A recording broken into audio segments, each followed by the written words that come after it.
প্রবল গরমে সাময়িক হলেও স্বস্তি। কলকাতায় বিক্ষিপ্ত বৃষ্টি শুরু হয়েছে। দক্ষিণবঙ্গের কয়েকটি জেলায় হালকা বৃষ্টি। বিক্ষিপ্ত বৃষ্টি কলকাতা সহ দক্ষিণবঙ্গের বেশ কয়েকটি জেলায়। আপনারা এই মুহূর্তে এম বাইপাসে বৃষ্টির ছবি দেখতে পাচ্ছেন। পূর্বাভাস ছিলই ঝড় বৃষ্টির, সেই মতোই কলকাতা সহ দক্ষিণবঙ্গের বেশ কয়েকটি জেলায় হালকা বৃষ্টি শুরু হয়েছে। এম বাইপাসের ছবি দেখাচ্ছে, সেই সঙ্গে সেক্টর 5 সল্টলেক সেক্টর 5 সেখানেও দেখুন বৃষ্টি পড়তে শুরু করেছে।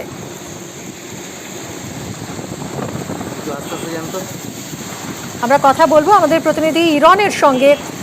ইরন, যদিও বৃষ্টি হচ্ছে কিন্তু আপেক্ষিক আর্দ্রতা এতটাই বেশি, এই বৃষ্টি আদৌ কতটা স্বস্তি দেবে সেটা তো একটা প্রশ্ন অবশ্যই। বৃষ্টির ছবিটা, তুমি তো এই মুহূর্তে বাইরে রয়েছো, একটু যদি বলো।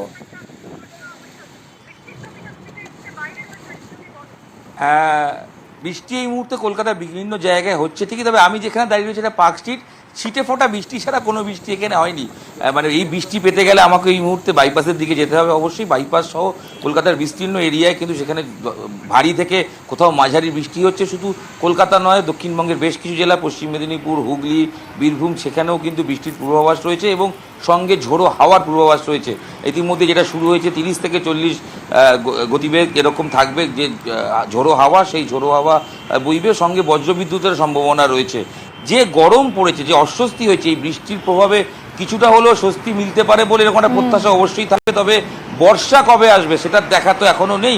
আগামী 14 তারিখ যত না আসা অব্দি আবহাওয়া দপ্তর ইতিমধ্যেই জানিয়েছেন তাদের পক্ষে বলা সম্ভব নয়। যদিও আগামীকাল 13 তারিখ এবং 14 তারিখ দুদিন বেশ কিছু জায়গায় বৃষ্টির পূর্বাভাস রয়েছে ঠিকই। একদমই তাই ইরন, এবং উত্তরবঙ্গে আমরা দেখেছি বর্ষা বেশ কিছুটা আগে ঢুকলেও দক্ষিণবঙ্গে বর্ষার প্রবেশ কিন্তু বিলম্বিত। যদিও আপাতত স্বস্তি, কলকাতা সহ দক্ষিণবঙ্গের বেশ কয়েকটি জেলায় শুরু হয়েছে হালকা বৃষ্টি।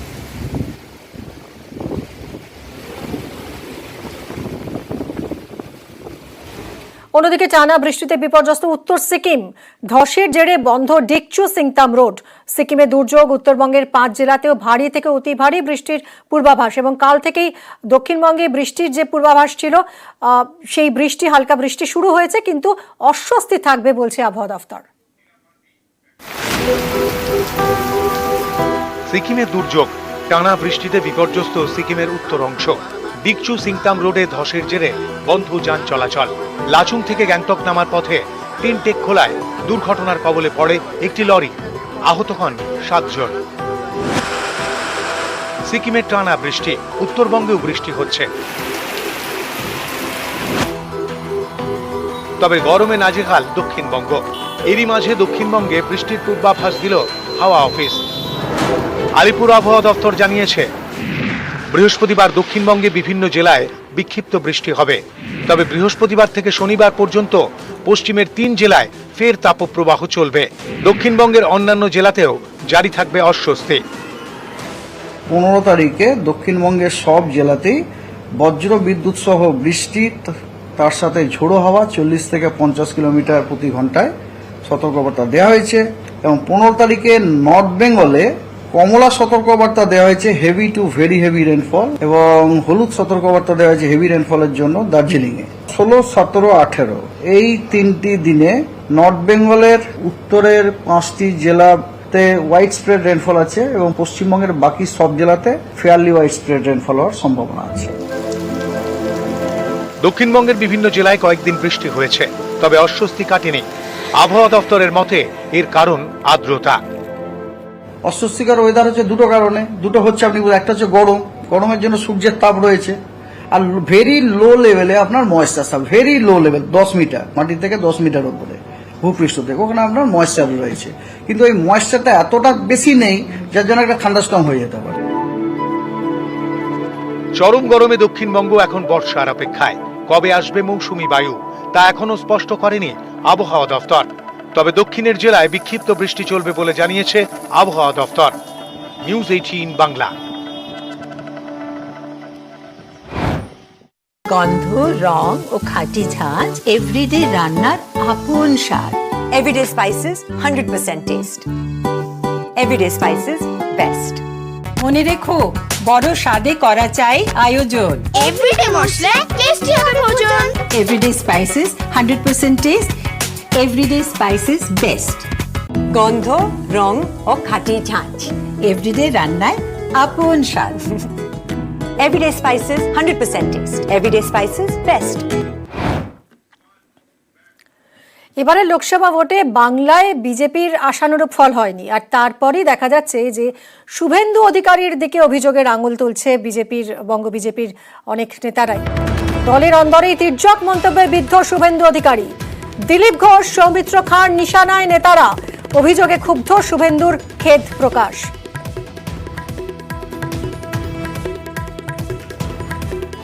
আমি ভারতীয় জনতা পার্টি করি, তাতে সবাই আমাকে পুরস্কার দেয় না, কেউ তিরস্কারও দিতে পারেন, অনেক কিছু পোস্টও করতে পারেন, তির্যক মন্তব্য করতে পারেন।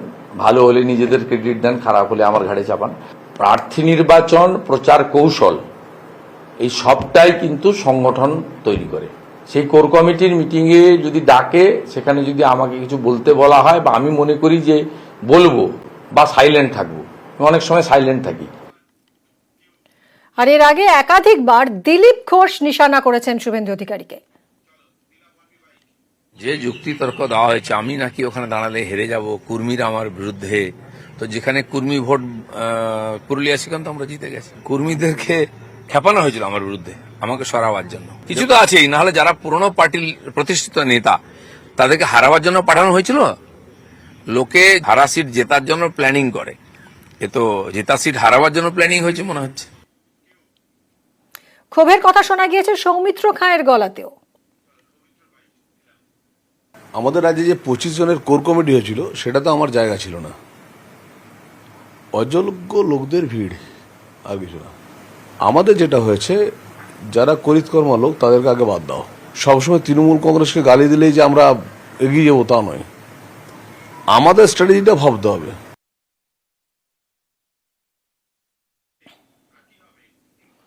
কোচবিহার লোকসভা কেন্দ্র, এই আসনটি এবার বিজেপির থেকে ছিনিয়ে নিয়েছে তৃণমূল, আর তারপর থেকেই নিশীথ প্রামাণিকের জেলায় একের পর এক পদ্মের পঞ্চায়েতে ঘাসফুল ফুটেছে।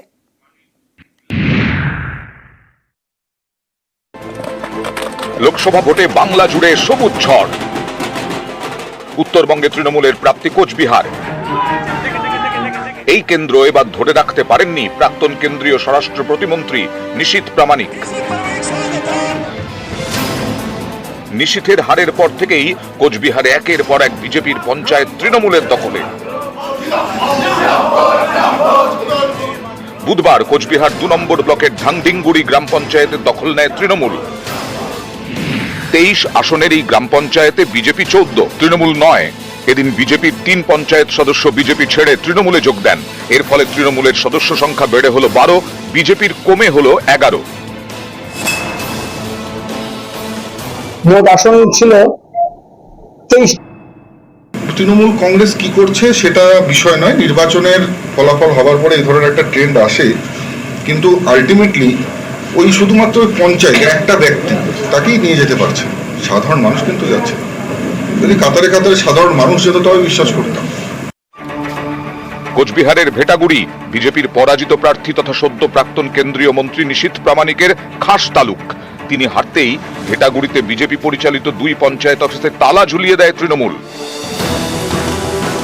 এরপর ভেটাগুড়ি 1 এবং 2 পঞ্চায়েতের দখলও নিয়ে নেয় তৃণমূল। একে একে মাতালহাট, বলরামপুর 2, পাড়াডুবি গ্রাম পঞ্চায়েত পদ্মের থেকে ছিনিয়ে নেয় ঘাসফুল। এবার বিজেপির হাতছাড়া হলো ঢাংডিংগুড়ি গ্রাম পঞ্চায়েত।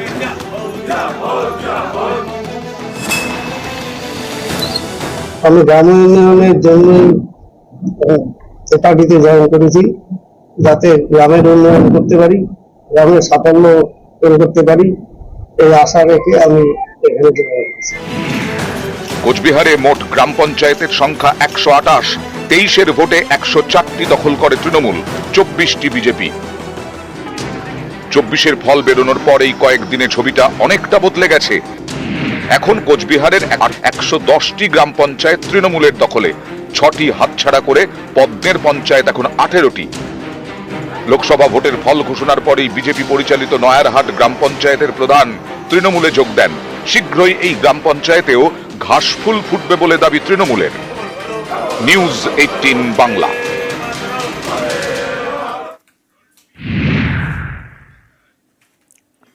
কোচবিহারে বিজেপির হারে বিস্ফোরক সৌমিত্র খাঁ।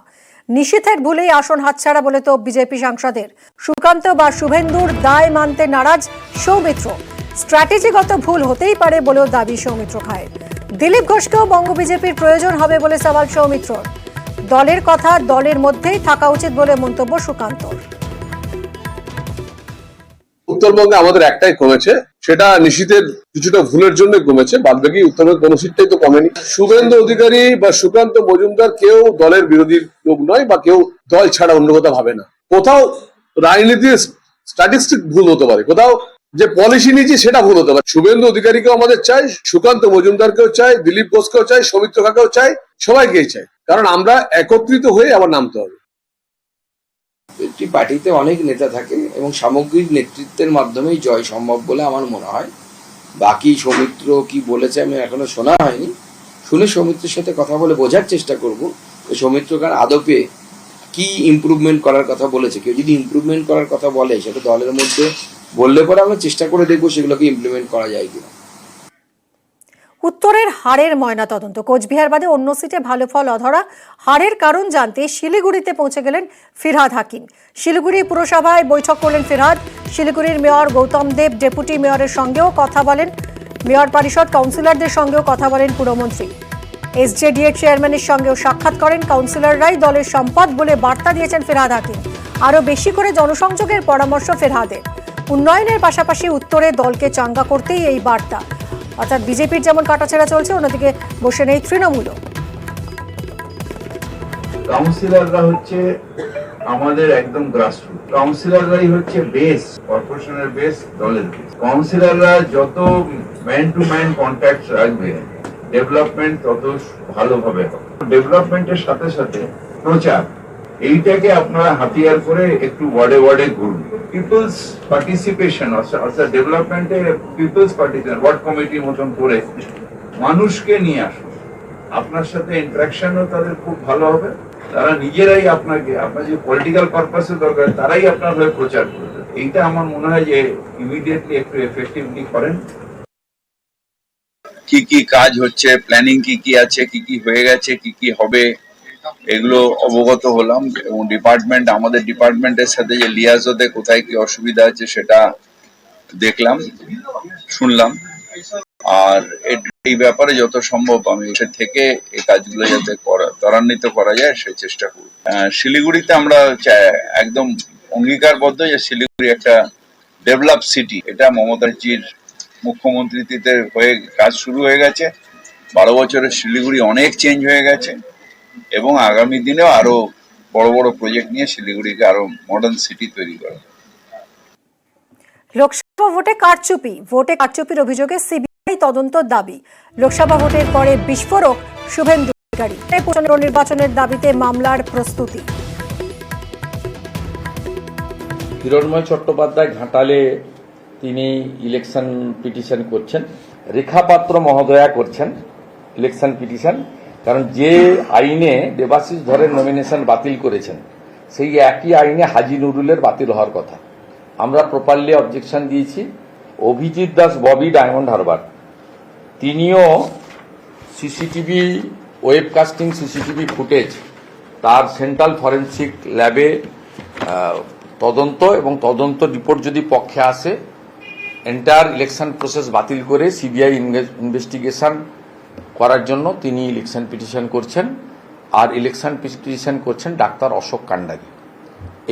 এই চারটা ইলেকশন পিটিশন মঙ্গল বুধবার দিনই কলকাতা হাইকোর্টে ফাইল করার সিদ্ধান্ত হয়েছে। তৃণমূল শুনে রাখুন, এই ইলেকশন পিটিশনটা 4-5 বছর ধরে ঝুলবে না। 6 মাসের মধ্যে যাতে ডিসপোজ অফ হয় সেই ব্যবস্থা আমরা করছি। বাংলার মানুষের রায়ে যখন তৃণমূলের বিপুল জয়জয়কার, তখন এখনো মানুষের রায়টা তারা মাথা পেতে নিতে পারছে না, এটাই প্রমাণ করে। তাই মানুষের রায়টা মাথা পেতে নিতে না পারার কারণেই আজকে এই ধরনের কথাবার্তাগুলো বলা হচ্ছে। আমি মনে করি একদিকে মানুষের দ্বারা প্রত্যাখ্যাত ভারতীয় জনতা পার্টি, অন্যদিকে তাদের নিজেদের মধ্যে গোষ্ঠীদ্বন্দ্ব যেরকম প্রকাশ্যে চলে আসছে, এই দলটা আগামী দিনে অস্তিত্ব সংকটে না পড়ে। আমার সাজেশন, বাংলার মানুষের রায়টা মাথা পেতে নেওয়াটাই ভালো।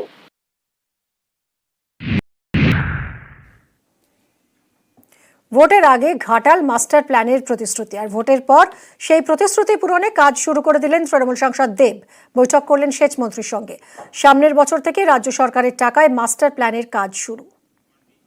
ঘাটাল মাস্টার প্ল্যান আরো যে 1,250 কোটি টাকা লাগবে, এগুলো ফেস বাই ফেস করতে হয়, 3-4 বছর টাইম লাগে। কিন্তু দেব যখন আমার কাছে আবদার করেছে, দিদি ভাইকে তো ফেরাতে পারে না। ভোটের আগে ঘাটাল মাস্টার প্ল্যান কার্যকর করার প্রতিশ্রুতি, ভোটের পরে সেই প্রতিশ্রুতি পূরণে কাজ শুরু। অবশেষে ঘাটাল পেতে চলেছে মাস্টার প্ল্যান। বুধবার বিদায়ী সেচ মন্ত্রী পার্থ ভৌমিকের সঙ্গে বৈঠক করেন ঘাটালের তৃণমূল সাংসদ দেব। বৈঠকের পরেই ঘোষণা, রাজ্য সরকারের টাকায় আগামী বছরের জানুয়ারিতে শুরু হতে চলেছে ঘাটাল মাস্টার প্ল্যানের কাজ। টার্গেট 5 বছরে কাজ শেষ করা। মানে সামনের উইক থেকে দেল বি অন ফিল্ড, 6 মাসের মধ্যে প্ল্যান রেডি হবে এবং প্ল্যানের পর আমার যেটা আলোচনা হলো উইদিন 8 মান্থস আমরা টেন্ডার ফ্লোট করব। এবার টেন্ডার এক্সিকিউট করতে যেটা লাগছে, আজকে যেটা আমরা বুঝতে পারলাম কি বাই জানুয়ারি ফেব্রুয়ারির মধ্যে যদি সব ঠিকঠাক থাকে তো আমরা অ্যাকচুয়াল কনস্ট্রাকশনের কাজগুলো, মানে এটা is a huge process, planning করতে আমাদের 4-5 মাস লেগে যাবে। এবং ল্যান্ড অ্যাকুইজিশন যেটা সবচেয়ে বড় চ্যালেঞ্জ, আজকে যে মিটিংটা হলো সেটার মধ্যে বোঝা গেল ঘাটাল মাস্টার প্ল্যানটা পুরোপুরি সম্পূর্ণ হবে 5 বছরের মধ্যে। দেবের সাথে আমার কথা হয়েছিল, আমি আমার পুরো ডিপার্টমেন্টের সাথে আজকে ওর একটা বসে ও ক্লিয়ার হয়ে গেল যে কিভাবে ঘাটাল মাস্টার প্ল্যানটা হবে, সেই অনুযায়ী নিচু তলায় ও কথা বলবে। আর আমাদের এরাও সমস্ত সার্ভে করে সমস্ত করে আমার ধারণা আমরা জানুয়ারি মাসে ফিল্ডে নেমে পড়তে পারবো। ভোট এলেই ঘাটাল মাস্টার প্ল্যানের কথা উঠে আসে। এবারের ভোটেও এটা ইস্যু হয়ে দাঁড়ায়। দিদিকে আবেদনকে এই ঘাটাল মাস্টার প্ল্যানটা, আমি 10 বছর ধরে কেন্দ্রের সাথে লড়েছি ঘাটাল মাস্টার প্ল্যানটা যেন ওরা স্যাংশন করে, কিন্তু তারা করেনি। আমি এটুকু বলবো দিদিকে কে ঘাটাল মাস্টার প্ল্যানটা যেন হয় এবং সেইটা রাজ্য সরকার মানে আপনার হাত ধরে যেন ঘাটাল মাস্টার প্ল্যানটা হয়, এইটুকু আবেদন আপনার কাছে রাখলাম। দেব যখন আমার কাছে আবদার করেছে, দিদি ভাইকে তো ফেরাতে পারে না। Dev, now you are the champion of the Ghatal master plan, সুতরাং তোমার আবদার আমি কিন্তু রেখেছি। ভোটের আগে প্রতিশ্রুতি, ভোট মিটতেই প্রতিশ্রুতি মতো কাজ শুরু। এটা দারুণ সুখবর, আর এজন্যই তো আমরা দেবকে প্রতিনিধি হিসেবে নির্বাচিত করেছিলাম বা আমরা তাকে ভোট দিয়ে জয়যুক্ত করেছি। তো আমরা জানি একমাত্র দেবী ভরসা, দেব ছাড়া এ কাজ কেউ করতে পারতো না। প্রতি বছর বর্ষায় ভাসে ঘাটাল, শহরের রাস্তায় নামে নৌকা। এই প্লাবনের হাত থেকে বাঁচাতেই ঘাটাল মাস্টার প্ল্যান। এই মাস্টার প্ল্যানের কাজ শুরুর আগে হবে খাল এবং পাম্পিং স্টেশনের কাজ। জানুয়ারি মাসেই শুরু হতে চলেছে সেই কাজ, তারই সবুজ সংকেত বুধবারের বৈঠকে। নিউজ 18 বাংলা।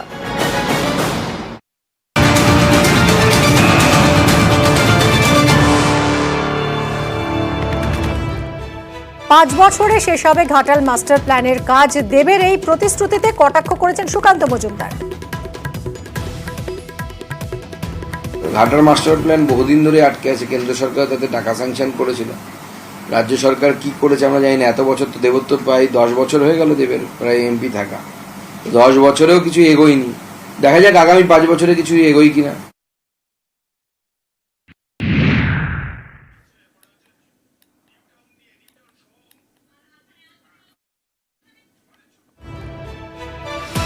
নিউটাউনের রেস্তোরাঁয় সোহমের মারধর, পুলিশের নিষ্ক্রিয়তার অভিযোগে আদালতে রেস্তোরাঁ মালিক। শনিবার রাতেই রেস্তোরাঁ মালিককে মারধর করেন সোহম। বিধাননগর পুলিশের বিরুদ্ধে এবার আদালতে রেস্তোরাঁ মালিক। পুলিশের নিষ্ক্রিয়তার অভিযোগ, মামলার অনুমতি চেয়েছেন তিনি, বিচারপতি মামলার অনুমতি দিয়েছেন। শুক্রবার পুলিশের নিষ্ক্রিয়তা মামলার শুনানির সম্ভাবনা।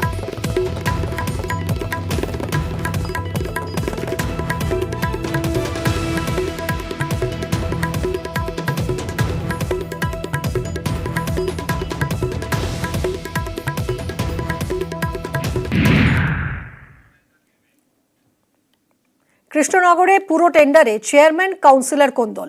24 নম্বর ওয়ার্ডের পার্কে জোর করে বন্ধ করা ফেক। পুরো আইন মেনেই টেন্ডার বলে দাবি করেছেন চেয়ারম্যান। ক্যাফে মালিকের নালিশে পুলিশি অভিযোগ দায়ের পুরসভার। হয়েছে সেটি আমি তাদের কাছে টেন্ডারের মাধ্যমে পেয়েছি 4 বছরের চুক্তিতে। ক্যাফে মানে বন্ধ হয়ে গেছে, আমি সেটা চেয়ারম্যানকে জানিয়েছি। ব্যক্তিগত উপযুক্ত স্টেপ নিয়ে ক্যাফেটা খুলে দেন এবং নিরাপত্তা দেন, নয়তো ক্যাফে চালানো ওখানে সম্ভব নয়। বিউসি মিটিংয়ে এ বিষয়ে মাননীয় মহাশয় রীতা দাস মহাশয়কে আমরা এটা একাধিকবার জানিয়েছি যে কদমতলা সংলগ্ন যে পার্ক সেটা টেন্ডারটা কীভাবে হলো, টেন্ডার প্রসিকিউর কীভাবে হয়েছিল, কোন পেপারে দেওয়া হয়েছিল, সেই আত্মীয় সদুত্তর আসেনি। শুধু এইটা বলে নয়, একাধিক জিনিসের কমপ্লেন আছে, ক্রমশ প্রকাশ্য হবে। ক্যাফেতে আমরা গেছিলাম, ক্যাফের সামনে যদি কোনো সিসিটিভি ক্যামেরা ফুটেজ থাকে তাহলে সেখানে দেখা হোক যে আমরা লাঠি সোটা দা মেশিন নিয়ে গেছি কিনা। পৌরসভার সমস্ত নিয়মকানুন মেনে পোলাইকে দেওয়া হয়েছে টেন্ডার করে, এবং প্রত্যেক মাসে পৌরসভাকে 47,000 টাকা করে দেয়। সেটা শনিবারের দিনকে পলাশ তার কিছু ছেলেপেলে নিয়ে গিয়ে ওটা বন্ধ করে দেয়। পরের দিনকে ফাউন্টেনটাও বন্ধ, লাইটও বন্ধ, সবই বন্ধ হয়ে আছে। ছেলেটা লিখিত যখন দিল, আমরা আইসিকে জানিয়েছি, এসপিকেও দিয়েছি, এসডিওকেও দিয়েছি এবং ডিএমকে দিয়েছি। প্রশাসনিকের দ্বারস্থ আমি হয়েছি। নিয়োগ দুর্নীতি তদন্তে ফের হাইকোর্টের প্রশ্নের মুখে ইডি। প্রাথমিকে নিয়োগ দুর্নীতিতে তদন্ত নিয়ে রুষ্ট বিচারপতি। ইডি আধিকারিকদের কাজের স্বচ্ছতা নিয়ে প্রশ্ন তুলেছেন বিচারপতি। বেছে বেছে জিজ্ঞাসাবাদ বলে তোপ বিচারপতি অমৃতা সিনহার। ইডির বেশ কিছু আধিকারিকের গাছাড়া মনোভাব বলেও তোপ 30শে জুলাইয়ের মধ্যে ইডি এবং সিবিআইকে তদন্ত রিপোর্ট পেশের নির্দেশ।